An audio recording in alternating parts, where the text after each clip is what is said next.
Start ही मारने हैं और जल्दी जल्दी आ जाएगी। करें स्टार्ट। हर्षित तूने बीच में बोलना नहीं है, सर कितने बजे छुट्टी होगी, ठीक है?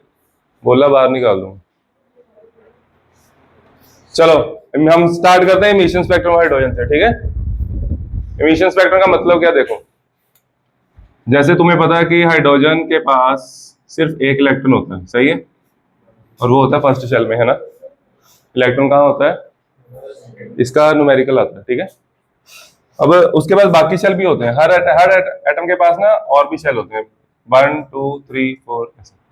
अब जब हम इसको एनर्जी देंगे तो क्या होगा, इलेक्ट्रॉन जंप करके हायर शेल पे जाएगा। एंजल, इलेक्ट्रॉन कहाँ जाएगा? इधर ध्यान दो बच्चे, इलेक्ट्रॉन जंप करके हायर शेल पे जाएगा। इसे बोलते हैं जब जब इलेक्ट्रॉन ऊपर जाता है ना, जैसे मान लो इलेक्ट्रॉन यहाँ से यहाँ चला गया, तो तब वो एनर्जी एब्जॉर्ब कर रहा है, ठीक है? तो यहाँ से यहाँ जाने के लिए जो हम एनर्जी देंगे वो पॉजिटिव होगी। चेंज इन एनर्जी निकालोगे तो क्या आएगा? मान लो यहाँ पे एनर्जी E1 है, यहाँ एनर्जी E4 है, तो अगर आप फाइनल माइनस इनिशियल करोगे तो आंसर क्या आएगा? पॉजिटिव। क्या आंसर आएगा? पॉजिटिव। पॉजिटिव मतलब एनर्जी हमने दी है, ठीक है? ये इमिशन स्पेक्ट्रम नहीं है, ये अभी वो एब्जॉर्ब, उसने एनर्जी अभी एब्जॉर्ब की, अभी इलेक्ट्रॉन ऊपर गया है ना, तो इलेक्ट्रॉन जब ऊपर से नीचे आता है तब वो एनर्जी इमिट करता है, ठीक है? और वो जो एनर्जी इमिट करेगा उसकी कुछ वेवलेंथ होगी। कैसे? ये देखो, तुम्हें ये फॉर्मूला पता है, according to Planck E equal to H nu, E equal to H C by lambda. तो वो जो एनर्जी इमिट करेगा, ठीक है, इलेक्ट्रॉन, जब इलेक्ट्रॉन ऊपर से नीचे आया, देखो इलेक्ट्रॉन ऊपर से नीचे आ रहा है तो इलेक्ट्रॉन यहाँ से यहाँ भी आ सकता है, यहाँ से यहाँ भी आ सकता है, या सीधा नीचे भी आ सकता है, ठीक है? तो अगर वो यहाँ आता है तो एनर्जी कुछ और होगी, यहाँ आता है एनर्जी कुछ और होगी, यहाँ आएगा एनर्जी कुछ और होगी, ठीक है?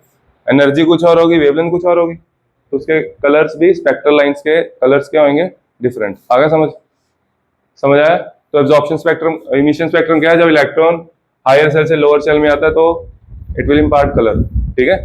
तो उससे स्पेक्ट्रल लाइंस बनती हैं। आगे समझ, करें आगे? देखो अभी इसमें कुछ नहीं लिखना है, बताता हूँ आपको, दोबारा समझते हैं सेम चीज।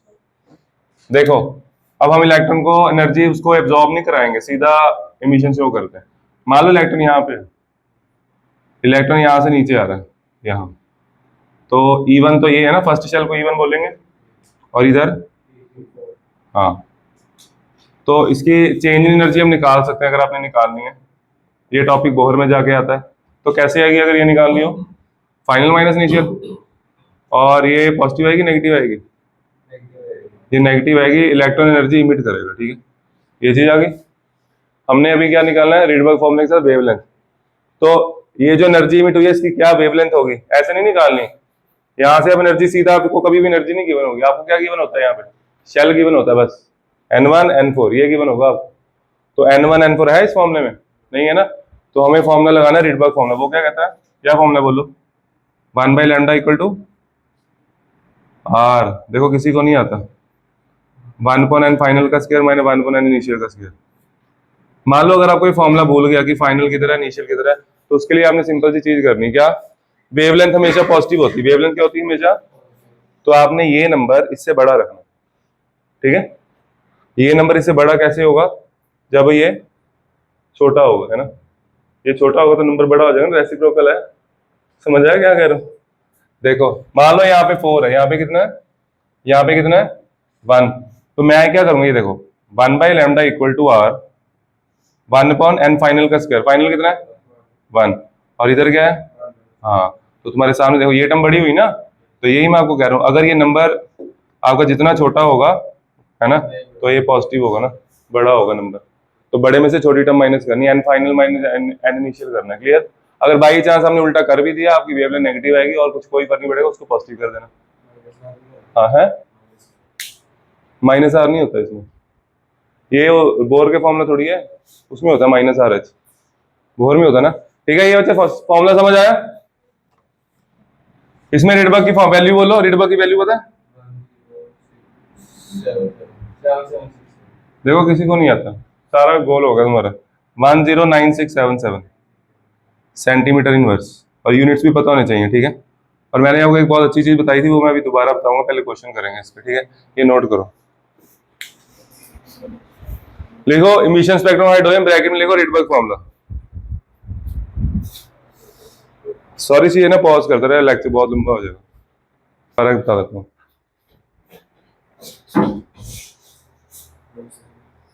ये देखो लिमिटिंग लाइन में क्या करना है, लिमिटिंग लाइन मतलब शॉर्टेज वेवलेंथ है ना, लिमिटिंग लाइन मतलब, और इलेक्ट्रॉन मान लो यहाँ से जंप कर रहा है, यहाँ से जंप कर रहा है, यहाँ से जंप कर रहा है, और यहाँ से जंप कर रहा है, यहाँ से जंप कर रहा है। जितना इलेक्ट्रॉन ऊपर से जंप करेगा उसकी एनर्जी उतनी ज्यादा होगी, सही है। एनर्जी ज्यादा, वेवलेंथ कम, और मैक्सिमम एनर्जी कब होगी, जब इलेक्ट्रॉन जंप करेगा इनफिनिटी से आगे। ठीक है, यही लिखना। क्या लिखा? For limiting line N initial equals to infinity, N initial equals to infinity, और एन फाइनल क्या होगा वो गिवन होगा, ऐसे लिख लो, बाद में कंफ्यूजन हो जाए। एन फाइनल हमेशा गिवन होगा। हमें पता होना चाहिए ना इलेक्ट्रॉन कहाँ पे जंप कर रहा है, वो उसको बताना पड़ेगा। चले आगे। तो हमारा जो फॉर्मूला था वो क्या बन जाएगा, फॉर्मूला देखो, फॉर्मूला वो बन जाएगा 1/λ इक्वल्स टू क्या था बोलो, आर, आगे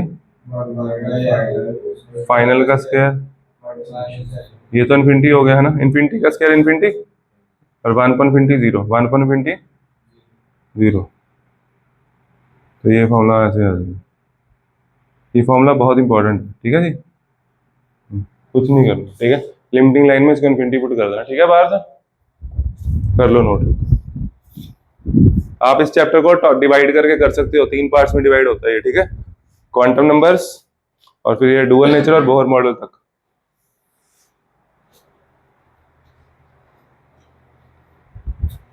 अभी हम इसका फर्स्ट पार्ट करेंगे, इमिशन स्पेक्ट्रम कराता हूँ आपको, बोहर मॉडल कराता हूँ, और अगर डुअल करैक्टर थोड़ा सा हो गया वो भी कर लेंगे।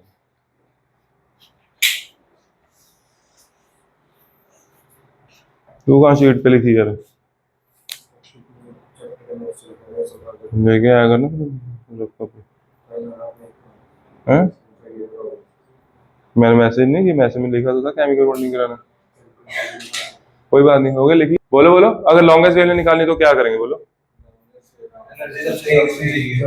तो इलेक्ट्रॉन ना अगर यहाँ से जंप, बस यहाँ उसके बिल्कुल नेक्स्ट शेल होगा, है ना, बिल्कुल नेक्स्ट शेल। जॉन सी लाइन पेपर में आपको गिवन होगी, टीचर देगा।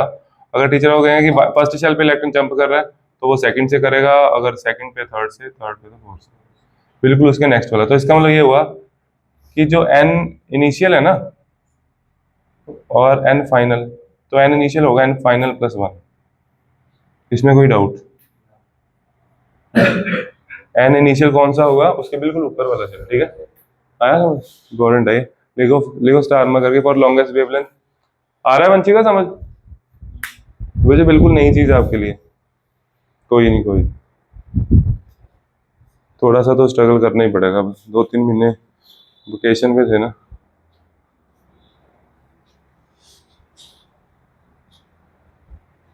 या पढ़ते नहीं आप, चला दो यार, जो नहीं आए कर लेंगे दोबारा।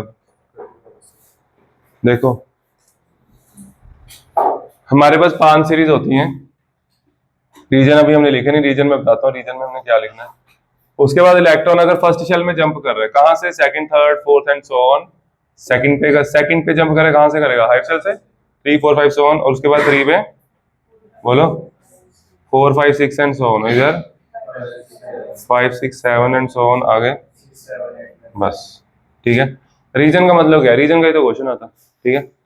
रीजन में क्या आएगा, रीजन में आएगा उसका स्पेक्ट्रम क्या है, हाँ उसकी वेवलेंथ क्या है, ठीक है। स्पेक्ट्रम क्या है, स्पेक्ट्रम कौन सा, यूवी।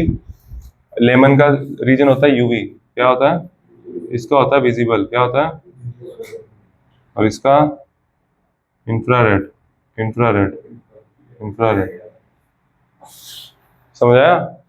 हमारे पास एक स्पेक्ट्रम है, जैसे उसमें रेडियो वेव्स भी आती है, उसकी वेवलेंथ अलग होती है, गामा की अलग होती है, एक्स की अलग होती है, ठीक है। तो उसके अकॉर्डिंग अगर आपका इलेक्ट्रॉन फर्स्ट शेल में जंप कर रहा है, इधर देखो, अगर हमारा इलेक्ट्रॉन कहाँ जंप कर रहा है, फर्स्ट शेल में, ये फर्स्ट है, चाहे सेकंड से करे बच्चे, चाहे थर्ड से करे, चाहे फोर्थ से करे, वो उसकी जो वेवलेंथ होगी वो यूवी रीजन में फॉल करेगी, ठीक है।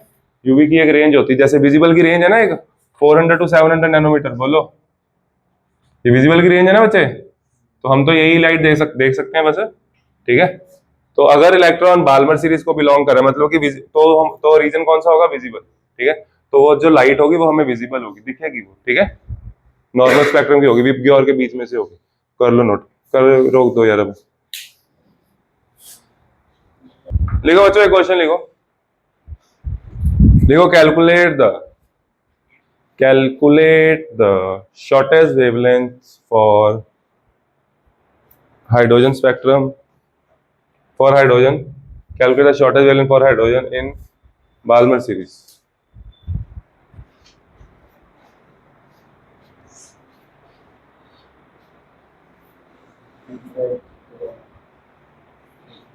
बाल्मर सीरीज में, बाल्मर सीरीज की आपको लिमिटिंग लाइन निकालनी है ना, हाइड्रोजन स्पेक्ट्रम है, तो फॉर्मूला तुम्हें पता है, तुम्हें सब कुछ पता है। देखो अब क्या रह गया, करोगे, खुद करोगे, कोई भी कैलकुलेटर यूज नहीं करेगा, ठीक है। मेरी बात सुनो, इधर देखो, करोगे खुद के, मैं कराऊं? करोगे, करो फिर, करो, ट्राई करो, करो।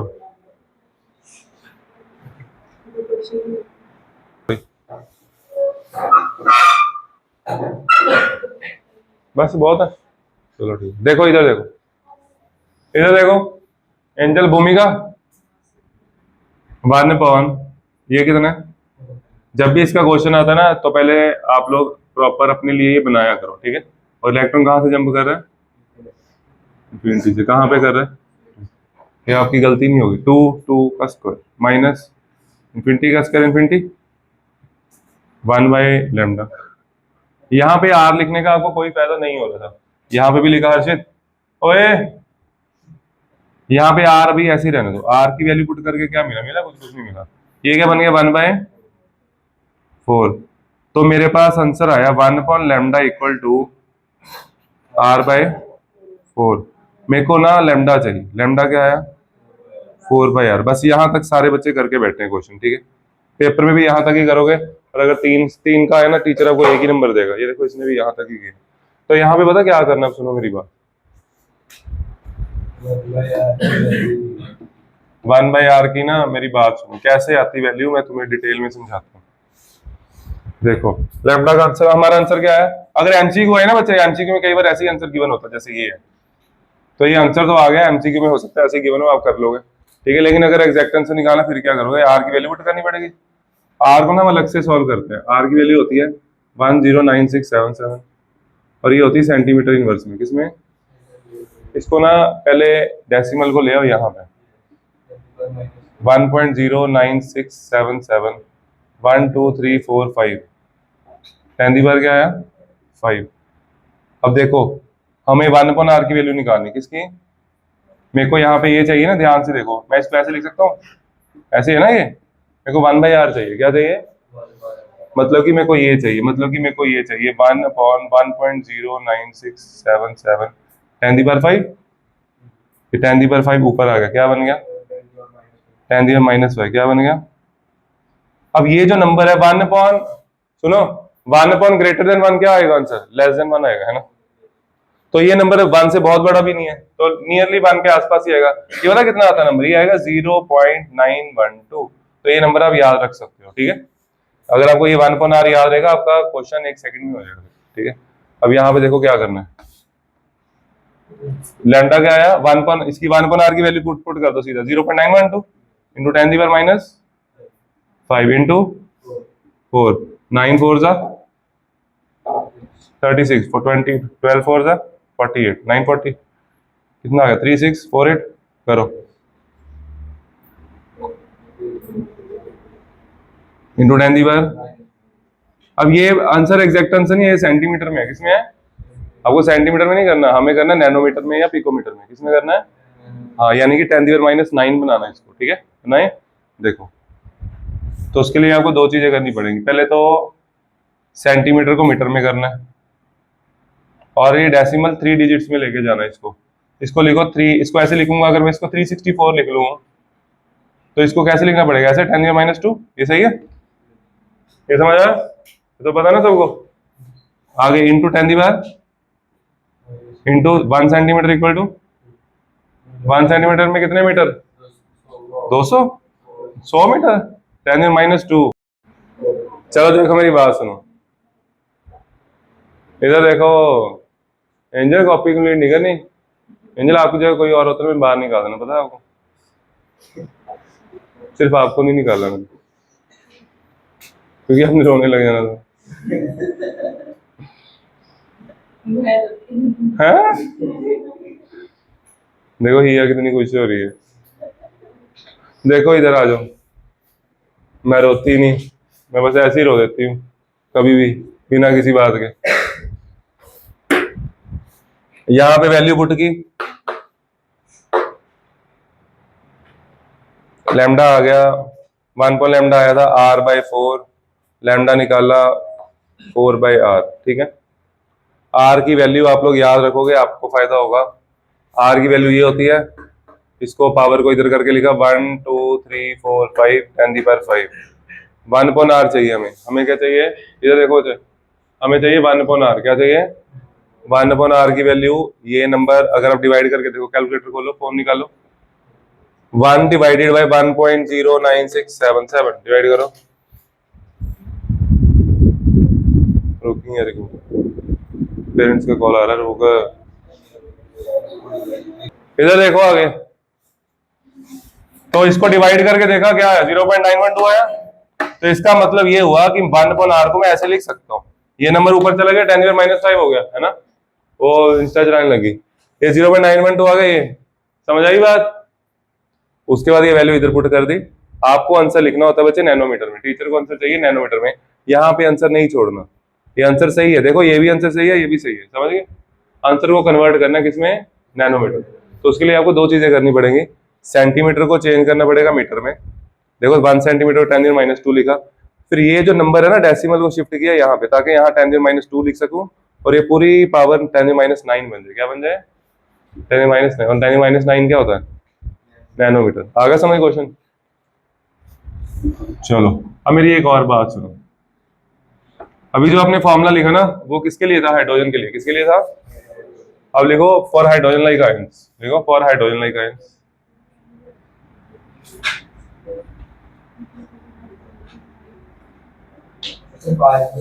फॉर है, नहीं आयंस में बताता हूँ क्यों। For hydrogen like ions, hydrogen like ions का मतलब क्या होता है, सुनो कोई बताएगा, हाइड्रोजन लाइक आयंस का मतलब क्या होता है। हाइड्रोजन लाइक आयंस का मतलब जिनके पास एक इलेक्ट्रॉन होता है। जैसे हाइड्रोजन के पास कितने इलेक्ट्रॉन होते हैं, एक। हीलियम के पास, हीलियम के पास 2 होते हैं, हीलियम पॉजिटिव के पास 1 इलेक्ट्रॉन। लिथियम के पास कितने होते हैं, लिथियम के पास ऐसे कॉन्फ़िगरेशन लिखते हैं हम 2 1, क्या लिखते हो, इसके 2 इलेक्ट्रॉन निकाल दो, इसके बाद भी 1 इलेक्ट्रॉन बचेगा। Beryllium 3 positive. तो ये है हाइड्रोजन लाइक आयंस। अगर ये आ जाते तो आपने क्या करना है, ठीक है। तो वो जो फॉर्मूला थोड़ा सा चेंज हो जाएगा, हम लिखते हैं एटॉमिक नंबर, हाइड्रोजन का एटॉमिक नंबर 1, इसका हीलियम का 2 3 4। तो फॉर्मूले में कुछ खास चेंज नहीं करना, ये छोटा सा चेंज करना, 1/n फाइनल का स्क्वायर, इनिशियल का स्क्वायर, हाँ, इंटू जेड का स्क्वायर, जेड नहीं इंटू जेड स्क्वायर। हाइड्रोजन के लिए मैंने जेड नहीं लिखा था, क्योंकि 1 का स्क्वायर क्या होता है 1, इसलिए समझ गए। अगर ध्यान रखना, पेपर में क्वेश्चन हीलियम का आता है, अगर ये स्क्वायर ना किया क्वेश्चन गया, ठीक है, गलत हो जाएगा सारा। क्लियर, चलो उठाना बच्चे कैप, आगे कर दो, आगे कर दो। तू नहीं उठा सकता था, थैंक यू बच्चे। चलो हाँ सो जा तुम। चलो ये लिख लो बच्चे, formula for hydrogen like ions खत्म हो गया। इसके बाद अब करेंगे Bohr model.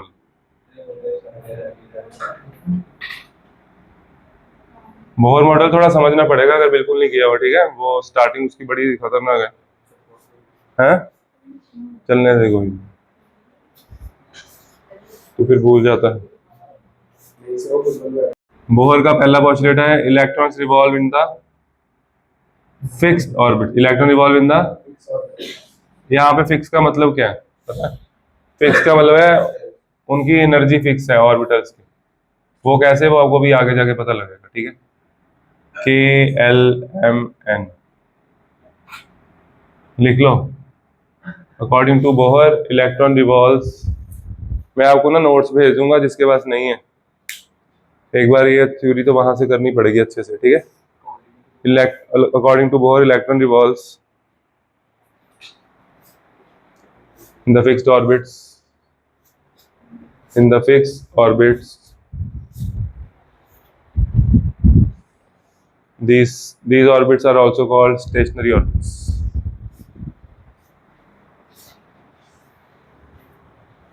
These orbits are also called stationary orbits. Second point लिखो energy of electron remain same.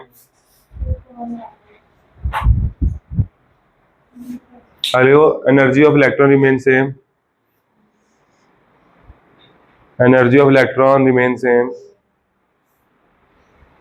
कब तक? अनटिल एंड अनलेस, जब तक वो अपने सेल में ही है ना. हाँ, electron energy of electron remain same in its ground state. In its ground state मतलब कि स्टेशनरी स्टेट, मतलब कि जो उसका खुद का शेल है वहां. ठीक है, एक्साइट होता है तो है. हाँ, वो क्वांटम मॉडल है ना. क्वांटम मॉडल, इसमें ऑर्बिटल थे ही नहीं. ये गलती है, ये स्टार्टिंग है. जैसे तुम लोग पहले वो निकालते, वेलोसिटी निकालते हो, फिर जब बहुत ज़्यादा कम डिस्टेंस हो वो सब हो तो फिर करते हो ना, डेरिवेटिव लेते हो. अभी वो कंसेप्ट का पता लगा, अभी पता लगा +1 में. 10 तक तो था कि हाँ ऐसे होगा. आगे चलें. इधर देखो, थर्ड पॉइंट लिखो. थर्ड पॉइंट बहुत इंपॉर्टेंट है. थर्ड पॉइंट, थर्ड पॉस्टुलेट क्या बताओ? हाँ जी बताओ. दीक्षिता, दीक्षित देखो, सिर्फ एक बच्चे ने हाथ खड़ा किया, दीक्षिता ने. दीक्षिता बताओ. देखो इसको सब आता है बच्चों को, बच्चे बता दो. वैष्णवी आप बताओ, मैंने चैप्टर ही नहीं किया. देखो थर्ड पॉस्टुलेट है. देखो अगर कोई बॉडी मूव करती है एक पर्टिकुलर डायरेक्शन में तो उसके पास कुछ वेलोसिटी होगी, सही है. उसके पास कुछ है और उसका कुछ मास भी होगा. क्या होगा? और इसके पास कुछ मोमेंटम होगा. क्या होगा? इसको बोलते हैं लीनियर मोमेंटम. क्या बोलते हैं? लेकिन जो रिवॉल्विंग बॉडी होती है ना, उसके पास होता है एंगुलर मोमेंटम. क्या होता है? हाँ, तो आप लोगों ने अब एंगुलर के टॉपिक्स पढ़ लिए होंगे. सिर्फ फॉर्मूले में एक छोटा सा चेंज आता है. लीनियर मोमेंटम का फॉर्मूला mv और इसका mvr, रेडियस से मल्टीप्लाई करना होता है. ऐसे ही है. ठीक है, तो ये थर्ड पॉस्टुलेट कहता है जो एंगुलर मोमेंटम होता है ना, that is n times multiple of h/2π. लिखो लिखो only those orbits are permitted, only those orbits are permitted. ये पॉइंट बहुत इंपॉर्टेंट है, इसको समझना पड़ेगा आपको. ठीक है, और इसके लिए ना आपको बहुत आगे तक जाना पड़ेगा, डी ब्रोगली वगैरह पढ़ना पड़ेगा, फिर समझ आएगा. ठीक है, वो अगले लेक्चर में होगा. चलो जी. Only those orbits are permitted in which angular momentum of an electron is n times multiple of h/2π. Angular momentum of an orbital is n times multiple of h/2π. n times multiple of h/2π. ये लिख लो. n है shell, first shell, second shell, h/2π, n time multiple of h/2π. उसका formula लिख लो बच्चे. n की value ये होगी. इसका बहुत डीप मीनिंग है. वेलोसिटी है, म्यू क्या होता है? क्या होता है? फ्रीक्वेंसी.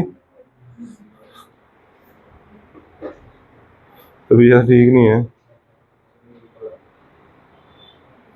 लिख लो MBR इक्वल टू NH/2π. लिख लिया? डन. अब इसका मतलब क्या है सुनो. वो कहता है इसका मतलब ये हुआ कि देखो कि जो कोई भी इलेक्ट्रॉन अपनी मर्जी से नहीं घूम सकता. ठीक है, ऐसे नहीं इलेक्ट्रॉन यहाँ, जैसे हाइड्रोजन का एटम है, इलेक्ट्रॉन यहाँ पे घूम रहा है तो फिर इलेक्ट्रॉन यहाँ घूम, उसका शेल का साइज बढ़ जाएगा. ऐसा नहीं होता. उसका एक फिक्स होगा. जो n की वैल्यू होगी, अगर उसकी देखो, अगर उसकी एंगुलर मोमेंटम की वैल्यू फिक्स है, अगर उसकी एंगुलर मोमेंटम की वैल्यू फिक्स है तो n की वैल्यू भी तो फिक्स होगी. अर्षित क्या हुआ? क्या बोला मैंने? n की वैल्यू होल नंबर होगी. ठीक है, n की वैल्यू होल नंबर होगी, तो इस कारण इसकी वैल्यू जो है हर एक ऑर्बिटल की फिक्स वैल्यू होगी, ठीक है। अब देखो एंगुलर मोमेंटम की वैल्यू फिक्स होने से रेडियस भी फिक्स हो गया। अगर ये एक वैल्यू फिक्स वैल्यू ले रहा है, फॉर एग्जांपल देखो, अगर फर्स्ट शेल है क्या है, तो n की वैल्यू पुट करेंगे 1, क्या पुट करेंगे, तो उसका मोमेंटम इतना ही होना चाहिए। तो अगर मोमेंटम इतना होना चाहिए तो इलेक्ट्रॉन का मास फिक्स है, तो उसकी वेलोसिटी और रेडियस भी फिक्स हो जाएंगे, तभी इसके इक्वल आएगा वो, ठीक है। क्या नहीं पॉसिबल? सेम कैसे, किसने बोला सेम? सेम मतलब उनकी जो वैल्यू है वही रहेगी ना, दोनों आपस में थोड़ी सेम हो जाएंगे। वेलोसिटी का ऑर्डर होता है 10⁶। चले आगे, वेलोसिटी रेडियस सेम का मतलब ये है। आगे देखो, वो लाइन लिख लो पूरी, only those orbits are permitted, लिखिए पूरा है। हाँ वही देखो, this postulate introduces the concept of, आएगा वही, एक वर्ड है यहाँ पे बहुत important, this postulate introduces the, ये लाइन तुम्हें हाईलाइट करके लिखवाई हुई है कॉपी पे, और देखो तुम्हें पता ही नहीं किसी को।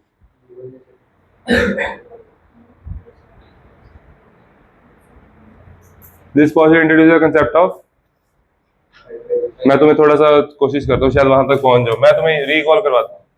इलेक्ट्रॉन या तो इस शेल में होगा या उसके बाद सीधा इस शेल में, बीच में कोई जगह नहीं है, या तो n1 वैल्यू लेगा या n2, बीच में कुछ नहीं है, बीच में कोई वैल्यू नहीं हो सकती, ठीक है। ये समझ आया? इसका मतलब दूसरा कंसेप्ट सुनो, शायद ऐसे समझ आ जाए।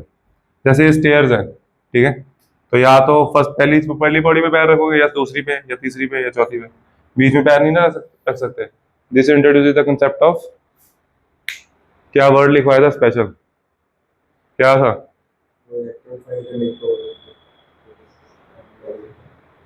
क्वांटाइजेशन।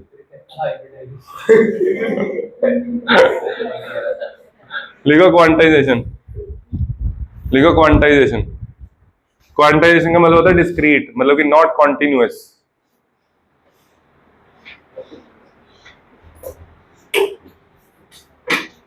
तो एक के बाद दूसरा शेल आएगा, बीच में कुछ नहीं है। This introduce the concept of quantization.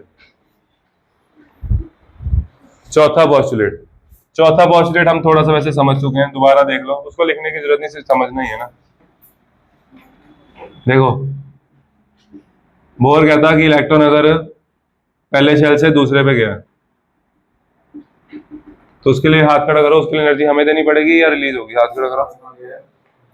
First से सेकंड पे गया,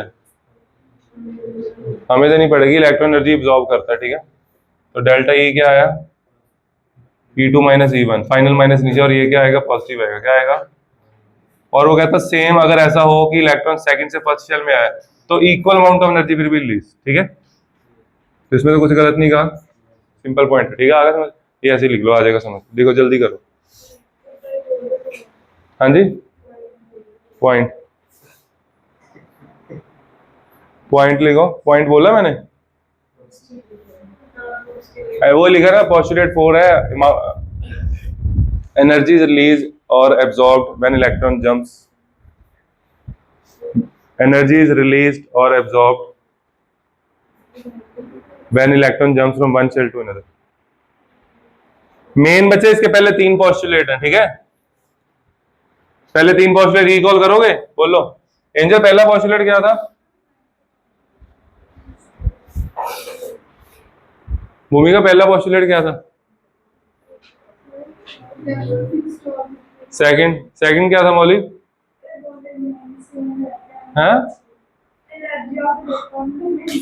थर्ड पोस्टुलेट क्या था Parth? Angular momentum n time multiple होता है h.25 का। फोर्थ पोस्टुलेट क्या है जसलीन?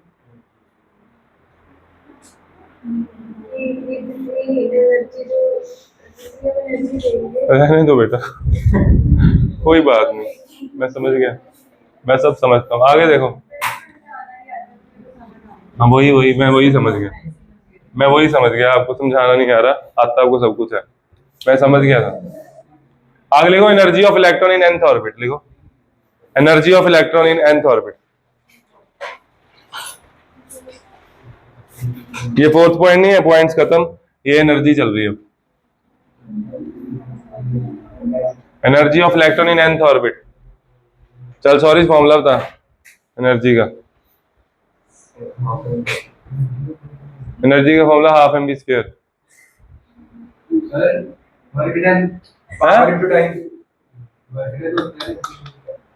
पुअर गए, बस करो, मैं चांटे मारूंगा। इधर देखो, एनर्जी का फॉर्मूला, इलेक्ट्रॉन की एनर्जी का फॉर्मूला होता है -2 pi square M E power 4 upon N square H square into Z square, और यहाँ पे के स्क्वायर होता है, ठीक है।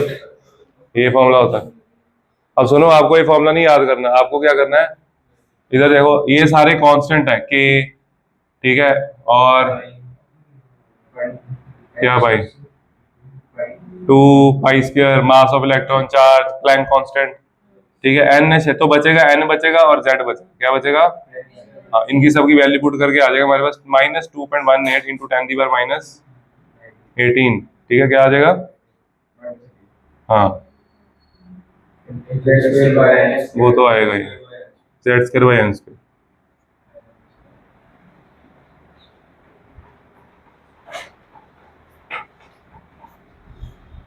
बच्चे यहाँ पे ना बहुत इंपॉर्टेंट कंसेप्ट है कि यहाँ पे माइनस साइन क्या कर रहा है। ये इलेक्ट्रॉन की एनर्जी है फर्स्ट शेल में, सेकंड में, थर्ड में। जेड एटॉमिक नंबर है, एन क्या है शेल, जेड क्या है एटॉमिक नंबर, एन क्या है शेल। फर्स्ट शेल में इलेक्ट्रॉन की एनर्जी क्या होगी, ये एनर्जी है जूल पर एटम में। इसको ना थोड़ा फॉर्मूले को समझो, खाली फॉर्मूला मत लिखो, ठीक है, मैं समझाता हूँ। देखो मेरी बात सुनो जरा, इसका मतलब पता क्या है, इसका मतलब है अगर इलेक्ट्रॉन जैसे यहाँ पे फर्स्ट शेल में घूम रहा है, इलेक्ट्रॉन फर्स्ट शेल में घूम रहा है, तो उसके पास कुछ वेलोसिटी होगी, उसकी इस ऑर्बिट की कुछ रेडियस होगी, और उसकी कुछ एनर्जी होगी। रिवॉल्विंग इलेक्ट्रॉन के पास एनर्जी तो होगी, रिवॉल्विंग इलेक्ट्रॉन के पास एनर्जी होगी ना, तो वो कितनी होगी, वो नेगेटिव में है। यहाँ पे नेगेटिव साइन क्या कर रहा है, कोई बता सकता है, एक्सप्लेन करेगा।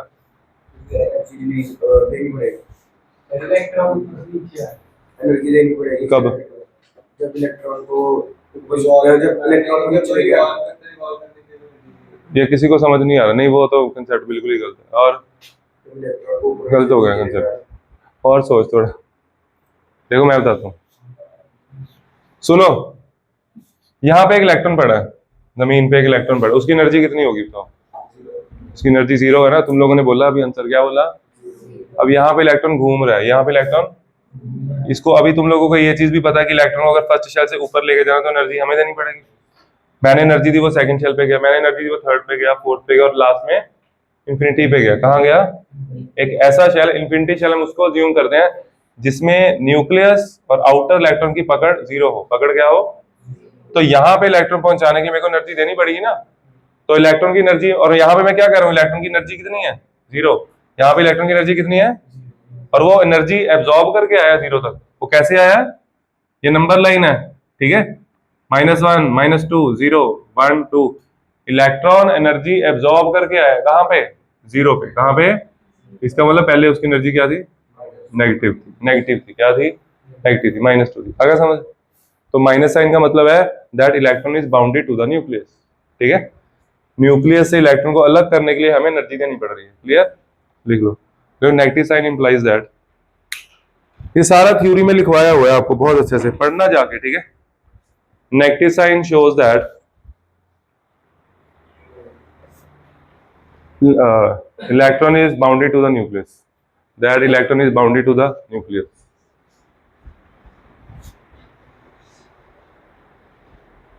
सर ने 2:30 बजे कर दी क्लास,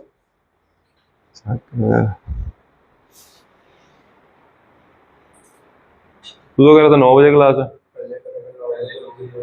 हैं? झूठ बोला, आप लोग कह रहे थे 11 बजे क्लास है हमारी, हैं? ये तो बाद में हुआ ना। इधर देखो बच्चों, ये फॉर्मूला समझ आया। अब आप एक दिमाग लगाओ, ठीक है, वैल्यूज नहीं पुट करनी, सिर्फ ये सोचो इलेक्ट्रॉन की ज्यादा नेगेटिव एनर्जी कहाँ होगी, जब वो फर्स्ट शेल में होगा, सेकंड में, बोलना नहीं है प्लीज, हाथ खड़ा करना है, और जो पहली बार करे दूसरी बार करे उनको थोड़ा बोलने दो, ठीक है। वैसे तो तुम्हें भी नहीं आता कुछ, फिर भी इलेक्ट्रॉन की ज्यादा लेस नेगेटिव एनर्जी कहाँ होगी, फर्स्ट में, सेकंड में, थर्ड में, हाथ खड़ा करो। हाथ खड़ा करो, लेस नेगेटिव। लेस नेगेटिव का मतलब होता है -3 -2 -1, -1 is less negative. Parth third में, मौली थर्ड में, क्यों? क्योंकि आपने बताया ना अभी कि माइनस से जितनी नेगेटिव से ऊपर जाती है, तो अगर फर्स्ट में जैसे कहते -3 तो से मैं आया पानी पी के आया। हाँ जी, आप बोलते रहो, मैं आ रहा हूँ। बोलो बोलो, आगे बोलो। तो -3 तो ऊपर जाके माइनस ऊपर जाके माइनस, ऊपर जाके माइनस होना है, क्यों? क्योंकि एनर्जी कोई है ना। क्योंकि क्या? मैं समझता नहीं, दीक्षिता आप समझाओ। हाँ ये बोलो ना, कब बोला? जीरो वर्ड कब बोला? -1 तक पहुंचे। ऊपर जा, तभी मैं कह रहा था मैं पानी पिया था, तभी मैं कह रहा था पानी पिया था, है ना? नहीं मेरी बात सुनो, इलेक्ट्रॉन की एनर्जी ऊपर जाते थे जीरो हो रही है, इसका मतलब ऊपर जाते थे लेस नेगेटिव हो रही है। आया समझ? ये चीज हम फॉर्मूले से भी प्रूव कर सकते हैं। मान लो हाइड्रोजन का इलेक्ट्रॉन, ओए फर्स्ट शेल में है, Z कितना है? 1। जिस बच्चे के टेस्ट में कम नंबर आएंगे ना, 80% से कम, उसका मैं फोन ले लूंगा, ठीक है? और जो नए बच्चे आए हैं उनका सेकंड टेस्ट है, पहले से नहीं। वंची का अभी नहीं, बाद में।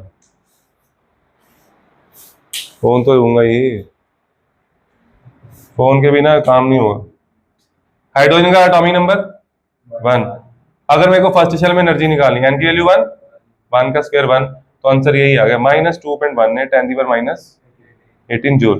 तो इसका मतलब इलेक्ट्रॉन के पास इतनी एनर्जी होती है फर्स्ट शेल में, हाइड्रोजन के इलेक्ट्रॉन के पास, ठीक है? और सेकंड शेल में एनर्जी उसकी कम हो जाएगी, ठीक है? वो चीज यहाँ से साफ साफ प्रूफ हो रही है। एन का स्क्वायर नीचे लगाओ, देखो 2 का स्क्वायर होगा, ये वैल्यू 4 से डिवाइड हो जाएगी। आया समझ? और जीरो कब होएगी? जब इन्फिनिटी होगा, है ना? और ये वैल्यू जीरो कब होएगी? हाँ लिखो, लिखो as the number of electron jump from first shell to higher shell या lower shell to higher shell when as electron jump from, दोबारा, as electron jump from first shell to higher shell, its energy keeps on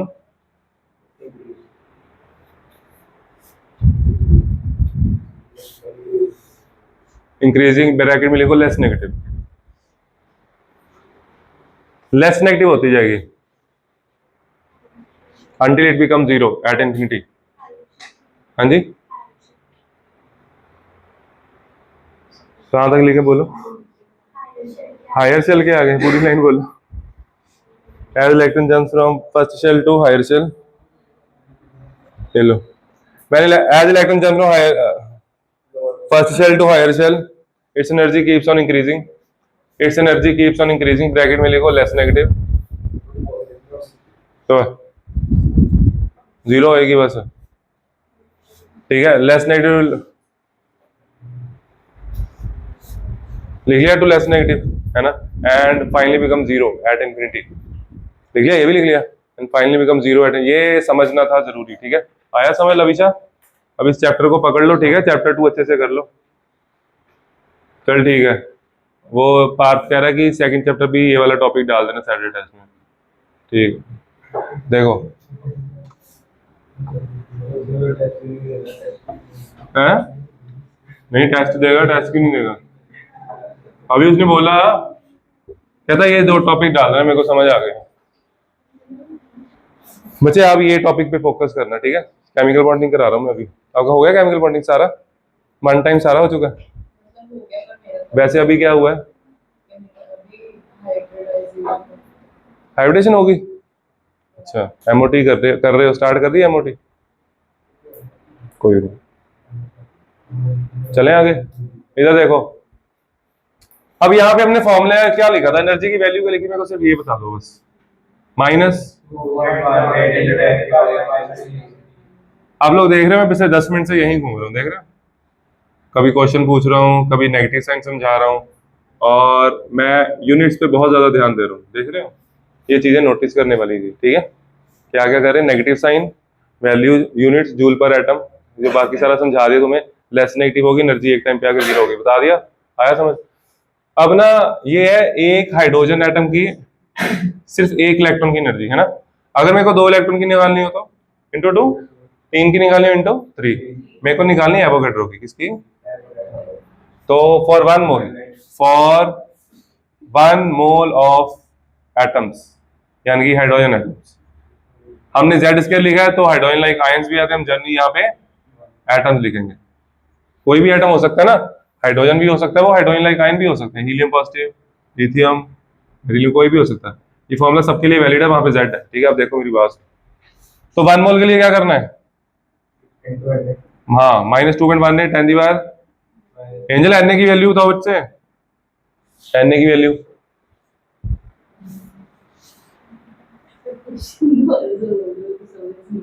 क्या, Avogadro number की value, इससे आगे तो सिर्फ value ही बोलूंगा सीधा मैं, रुक जाओ, याद नहीं आ रही। ओके, भूमिका एवोगैड्रो नंबर की वैल्यू, ये +1 के 6 महीने निकाल चुके हैं, एवोगैड्रो की वैल्यू नहीं पता। 0.22 into 10 देखा, कॉन्फिडेंस बढ़ा ना आपका आज। एवोगैड्रो की वैल्यू नहीं पता, सर मैम कर रहे मेरे को, देखो क्या नहीं याद आ रहा है, एवोगैड्रो की वैल्यू नहीं भूलनी चाहिए बच्चे। एंजल आपको कुछ नहीं बच्चा, रिटर्न प्रैक्टिस करनी बच्चे। यहाँ पे कुछ चेंज होगा, कोई बताएगा, जूल पर एटम, एटम कहां से आ गया, मोल आएगा, मोल। ये नंबर जब मल्टीप्लाई होगा, ध्यान दो इधर देखो, इसको, ये ध्यान देने वाली चीज है, इसको इसके साथ जब मल्टीप्लाई करोगे 6 2 12 होता है, कितना होता है 12, ये वैल्यू आ जाएगी 1312, कितनी आ जाएगी, एक minute, into 10 the power 23, 10 the power -18, 10 the power 5 बचा, क्या बचा, ये वैल्यू आएगी 13.12, कितनी आएगी। अब सुनो, यहाँ पे आया जूल पर, बट इस वैल्यू को हम ऐसे नहीं लिखेंगे, हम पता कैसे लिखते हैं, ऐसे माइनस, एक काम करो सुनो, इसको मैंने कितने से मल्टीप्लाई किया बताएगा कोई, 2 से, मतलब कि 100 से, कितने से 100 से मल्टीप्लाई किया ना, तभी बना ये, पावर कितनी बची 3, तो उसमें लिखूंगा किलो जूल, क्या लिखूंगा, ये समझ आया। तो किलो जूल में ये वैल्यू होती है, एक बार मल्टीप्लाई करके चेक करना, 13.118 आएगा, एग्जैक्ट वैल्यू चेक करो, जल्दी करो, 2.18 इंटू 6.02, बिल्कुल आएगा, वो तो बहुत इंपॉर्टेंट है, Z square by N square तो लिखना ही लिखना, वैसे देखना एक बार मल्टीप्लाई करके 6.022 2.18, चलो जी, मल्टीप्लाई नहीं आता करना, तो तेरे को कौन सा आता है,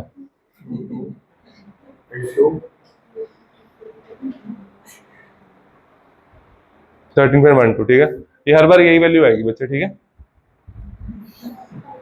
मैं बता दूं, ये नोट कर लो, फॉर 1 मोल, जल्दी करो, हमने बोहर का रेडियस का फॉर्मूला करना है, वेलोसिटी का, बस।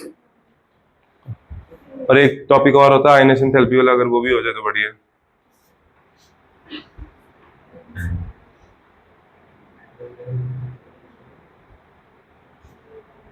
आपका आज ना नियरली ये स्ट्रक्चर ऑफ एटम का 1/3 पार्ट हो गया है, इसके 3 पार्ट्स हैं, बट अभी ये आपने सिर्फ थ्योरी की है, इसके न्यूमेरिकल्स नहीं किए, इसकी प्रैक्टिस बाकी है, वो करोगे तब होगा 1/3 कवर, ठीक है, वो करना पड़ेगा। कब कर दूं,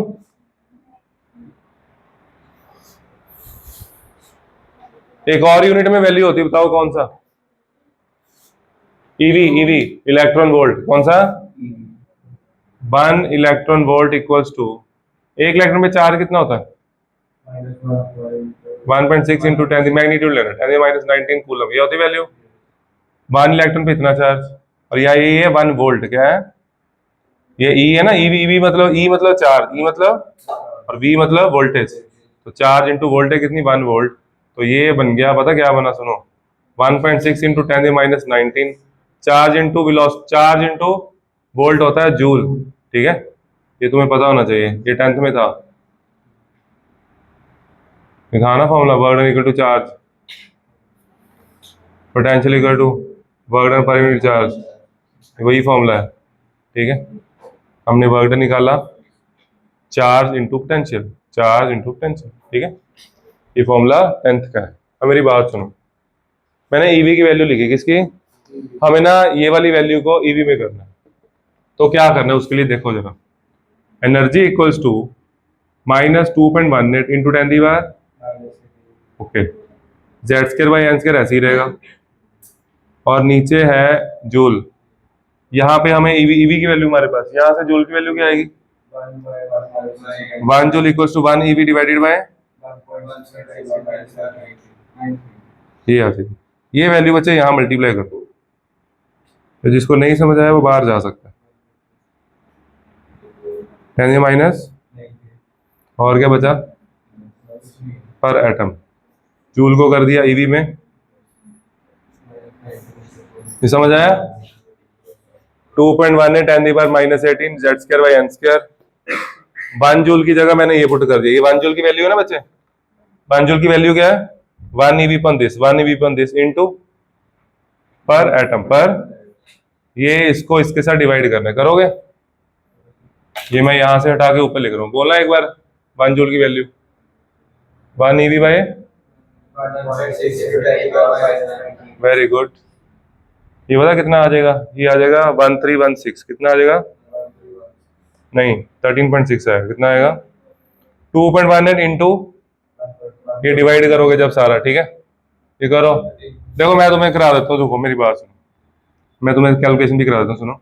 -2.18 into 10 the power -18 divide by ये value, okay, 1.6 into 10 the power minus, okay, Z square by N square ऐसे ही रहेगा, और बचा क्या?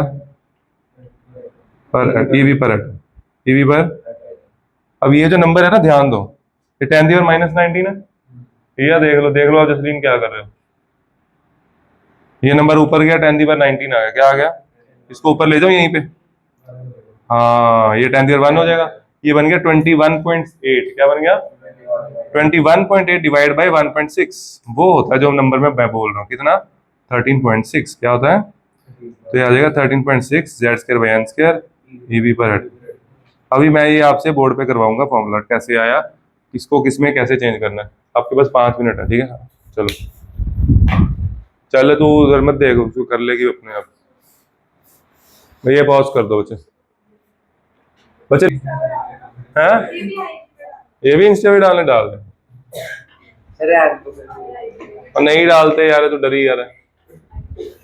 आईजी इंस्टाग्राम, अच्छा नहीं मैं कहा शायद ये आजकल ऐसे कोई बोलता नहीं ना। हाँ जी, ये कुछ भी नहीं, बस एक आधी वीडियो इनकी डाली थी, ये लो, ये बना बेटा वीडियो। तो टेंशन नहीं ले रहे, नहीं इस पे नहीं करनी, इस रोक इसको। रेडियस का फॉर्मूला लिखो, बहुत रेडियस,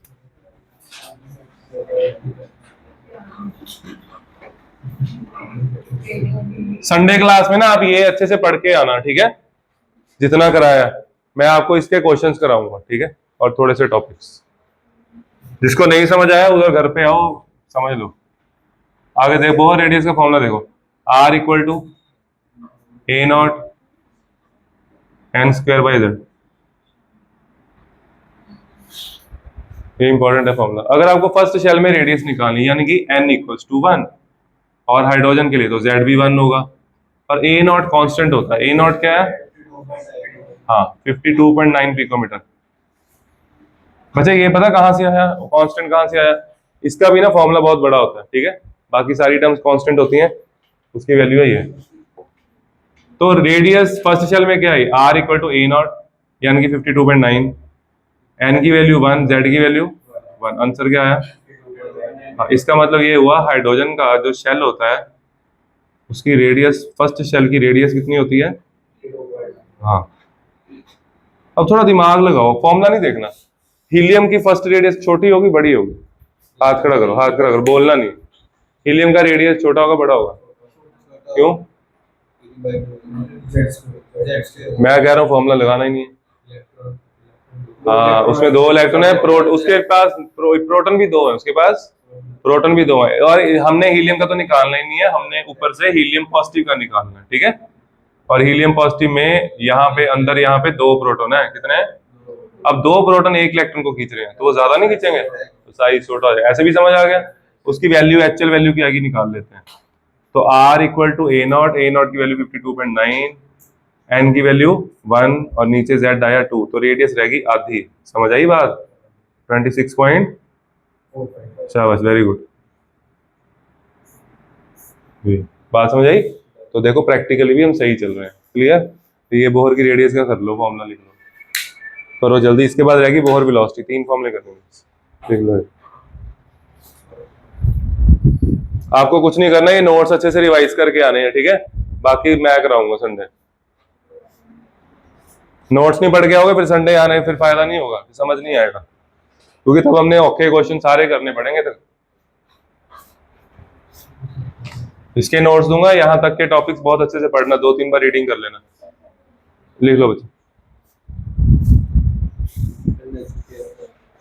नेक्स्ट है बोहर वेलोसिटी। रब कर दूं?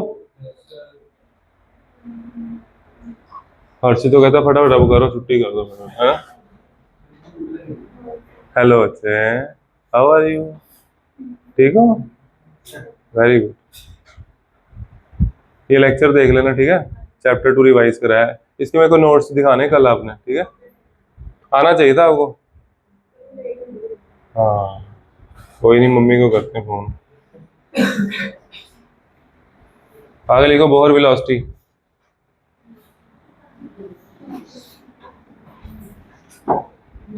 बच्चे फोन पे कंट्रोल कर लो, मैं सही कह रहा हूँ। हमारे सितंबर से भी अच्छे जाएंगे, आगे सब सेट हो जाएगा काम। फोन चलाओ लिमिट में। 15 घंटे चला ले।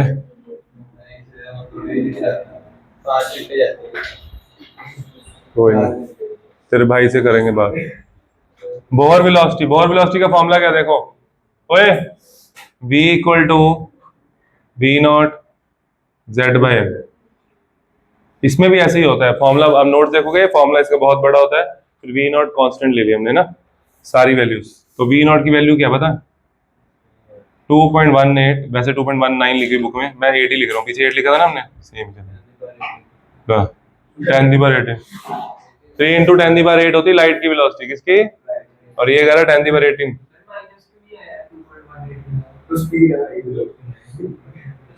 वेलोसिटी माइनस में होती है, यहाँ पे नहीं वैसे क्या इसका यहाँ पे कोई मीनिंग नहीं है, कांस्टेंट वैल्यू है, ठीक है? ये अलग चीज है, तो ये एनर्जी थोड़ी है, वेलोसिटी है, ठीक है? v not Z by N. अब हाइड्रोजन की जैसे आपने वेलोसिटी निकाली, Z1 पुट किया, N1 पुट किया, V आ गया, v नॉट इंटू 1 आंसर क्या आया? v नॉट, यानी कि शाबाश। और इसके यूनिट बचे मीटर ही आएंगे, ठीक है? हाँ। अब अगर मेरे को हीलियम की वेलोसिटी बताओ, हीलियम की वेलोसिटी ज्यादा है कि कम आएगी? हाथ खड़ा करो। फॉर्मूले के साथ नहीं करना, किसी ने भी फॉर्मूला यूज नहीं करना। वैसे बताओ क्यों? दो प्रोटॉन 1 इलेक्ट्रॉन, हीलियम पॉजिटिव है ना। समझो, ये देखो कितना अच्छा कंसेप्ट है बच्चे। ये हीलियम के केस में 2 प्रोटॉन है यहाँ पे और 1 इलेक्ट्रॉन है। अगर वो उसी स्पीड से घूमेगा जिस स्पीड से हाइड्रोजन घूम रहा था, है ना, तो वो तो फॉल कर जाएगा, क्योंकि न्यूक्लियस उसको अपनी तरफ खींच लेगा। अगर इलेक्ट्रॉन यहाँ पे स्टिल पड़ा है तो न्यूक्लियस को खींच लेगा ना। उसको एक आउटवर्ड फोर्स चाहिए मेंटेन करने के लिए, विच बैलेंस द न्यूक्लियर चार्ज, है ना। तो उसको तेज घूमना पड़ेगा उसको। देखो कैसे फॉर्मूले के साथ सब प्रूफ हो रहा है। v equal to V not Z by N, Z value 2 आ गई। हाँ, तो 2 टाइम्स वेलोसिटी हो जाएगी उसकी। हीलियम की वेलोसिटी हीलियम पॉजिटिव की 2 टाइम्स होगी, तो 2 इंटू 2.1, हाँ 4.36 10⁻⁻⁶ मीटर पर। देख रहे हो ये क्या हो रहा है? ये कितने कंसेप्ट छिपे हैं इसके बीच में। ऐसा क्यों हुआ? वेलोसिटी उसको उसकी जो वेलोसिटी होगी वो ज्यादा होगी, क्योंकि वो न्यूक्लियस के पास आ रहा है, उसको तेज घूमना पड़ेगा, नहीं तो वो न्यूक्लियस में फॉल कर जाएगा। न्यूक्लियस को खींच रहा है ना, उसको आउटवर्ड फोर्स मेंटेन करनी पड़ेगी। आया समझ? चलो बच्चे, बाय बाय, कर दे बंद इसको।